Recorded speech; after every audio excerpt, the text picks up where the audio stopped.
Hey, what's up gamers, and welcome back to another episode of Super Gaming Minute, the channel dedicated to all things Nintendo and gaming. We are back with another episode of 10 Things You Didn't Know, and we will be continuing our celebration of The Legend of Zelda's 35th anniversary. Now, since we have already covered The Legend of Zelda Ocarina of Time, it makes sense to follow up that video with its sequel on the N64, Majora's Mask. So for anyone who hasn't seen that video yet, I'll leave the link up to that right here in the upper right hand corner for you to check out. So, for anyone who is unfamiliar with the game, it was released in April of 2000. Majora's Mask is set in the land of Termina, which is the land parallel to Hyrule.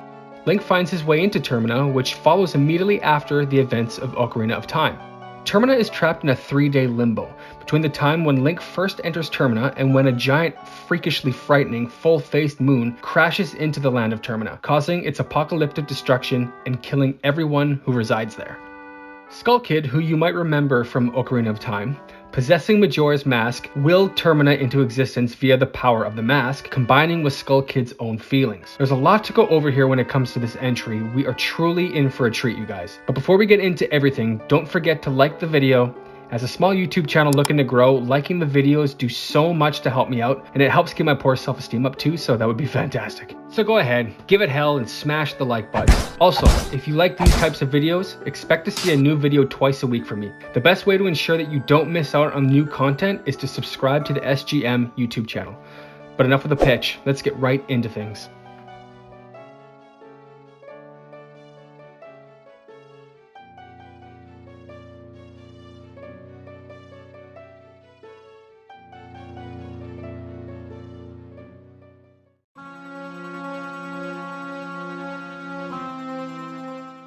Majora's Mask is arguably one of, if not the darkest setting in history of The Legend of Zelda. So it's really no surprise that the game represents the 5 stages of grief.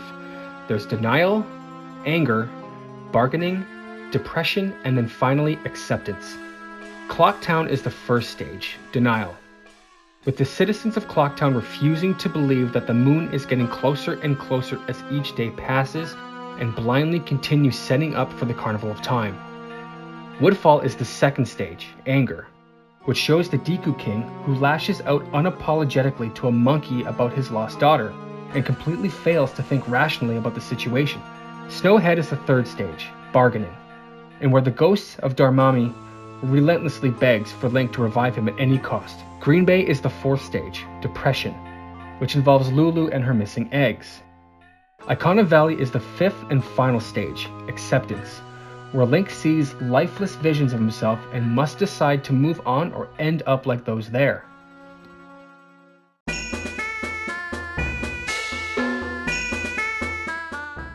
Now obviously this is a fact that no one knows, since they give Breath of the Wild such a hard time for having the lowest number of traditional dungeons.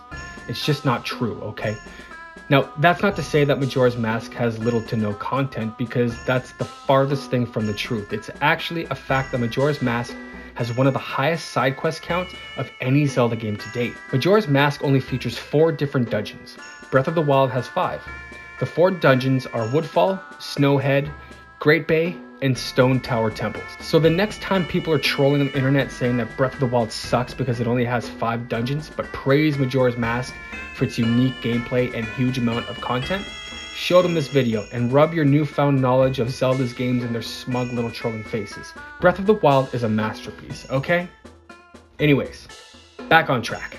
Now when it comes to heart pieces, traditional Zelda games tend to give you heart pieces at the end of each dungeon.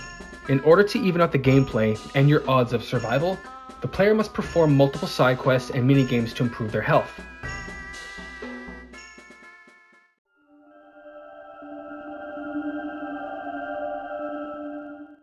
Now, one of the best things about The Legend of Zelda is the amount of content that they tend to cram into the games. Each and every time you play through the game, you tend to come across something new whilst going through the side quests or venturing out into different areas and interacting with different people or objects. For instance, when talking to the Gossip Stones, one of them will talk to you about the Allnight Mask and its sinister origins. Now, in the game itself, the mask is only good for obtaining a single heart piece from Anju's grandmother. It keeps Link from falling asleep during her story. Now, according to the Gossip Stone, the All-Night Mask was used as torture to keep its wearer awake, inducing insomnia, preventing people from sleeping.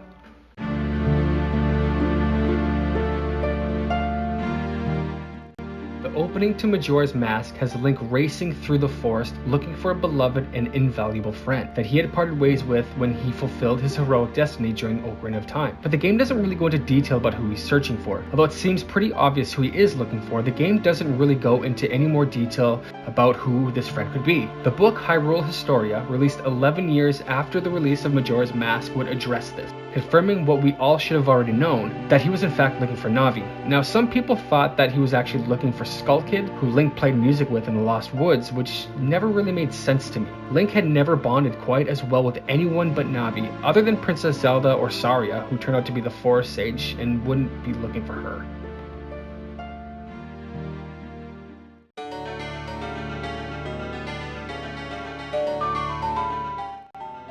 So yeah, for whatever reason, the developers of the game littered the game with useless items. For example, a single paper airplane. Deep inside the Icona Canyon, inside the Icona Castle, atop one of the pillars in the southeast part of the courtyard is a paper airplane. But why is it there? We never heard of any explanation as to why a random paper airplane is seen in this area. One theory is that when the Icona thrived in the area before being inhabited by the dead, the children would play in the courtyard and make paper airplanes. The one shown is the only piece of evidence of the playful and carefree nature of the Icona before their world was taken over by the dead.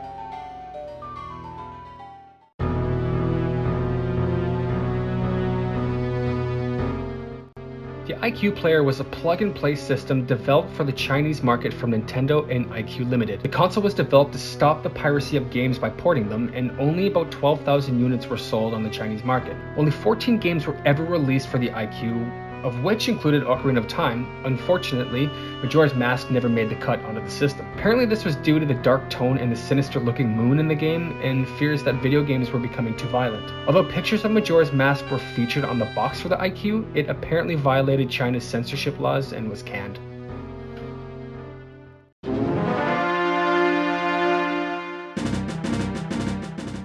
The timeline for The Legend of Zelda is, well, it's kind of a mess, to be honest.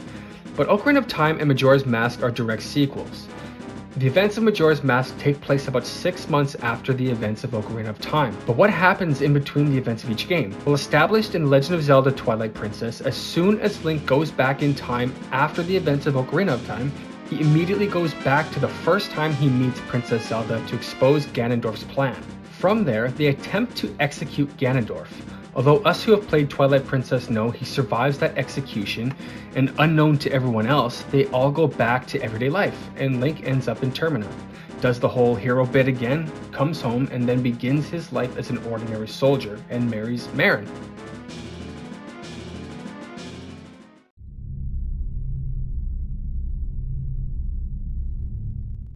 So we've gone through this in other titles. Mario, being arguably Nintendo's biggest franchise and mascot, sure finds his way into a lot of different Nintendo titles. And Majora's Mask is really no different. When speaking with the Happy Mask Salesman, you can clearly see a mask that resembles the mustachioed hero.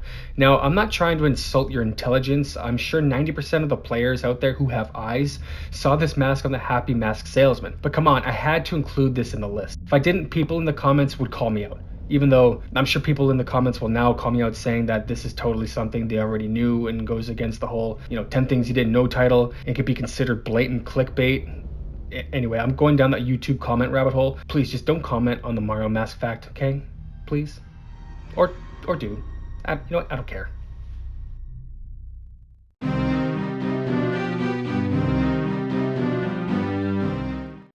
Now, while we're on the subject of the Happy Mask Salesman, doesn't he look a little bit familiar to you? Take a real close look at that mug. Zoom in real close. Okay, not that close. Back up a little bit. And yeah, perfect. Now, this has neither been confirmed nor denied, but it has been rumored that the Happy Mask Salesman was based off our old friend Shigeru Miyamoto. And if you look really closely, you could definitely see a resemblance. I mean, it's quite common for the developers to base their characters off of real life people. I mean, look at Tingle. Look at him! What a weirdo that guy is. His design is totally based off of Koji Kondo though, so it's not a stretch to believe that they could have modeled the Happy Mask Salesman off of Shigeru Miyamoto, and that could definitely be why they decided to include the Mario mask to begin with.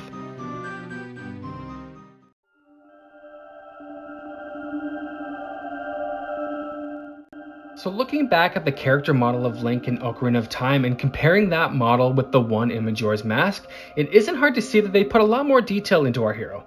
There's clearly more detail in his clothes, in his items, and definitely in his face, but not only that, he's also a little bit taller too. Now, why would they make Link a little taller than he is in Ocarina of Time? Why go through the trouble of changing this? Well, the reason for this was to show that Link has grown since his last adventure. Not only that, when looking at the concept art for the game, it's clear to see that our hero looks a lot more confident since his last adventure. I mean, look at the art here and tell me that he doesn't look like he's ready to bust skulls.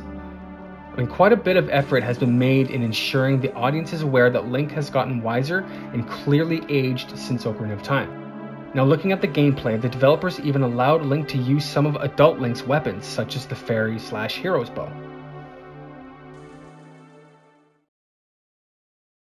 Alright guys, and that's it. That is going to do it for this list of 10 things you didn't know about The Legend of Zelda Majora's Mask. Did you learn anything new about the game? Is there anything on this list that I missed and should have included? Let me know in the comments below. I absolutely love reading your guys' comments, so please keep them coming. And while you're down there, do not forget to like this video if you learned something new or if you're a fan of Majora's Mask. And don't forget to subscribe to SGM so you don't miss any new videos like this. We post 2 times a week, and the only way to stay up to date with our content is to subscribe and ring that darn bell. Also, if you like this video, do not forget to check out the other videos on the channel. We do mostly top 10s and reviews, so please take a look and see what else is available. With that said, thank you guys so much for watching. I appreciate and love every single one of you. Stay safe, have a great day, and as always, keep on gaming.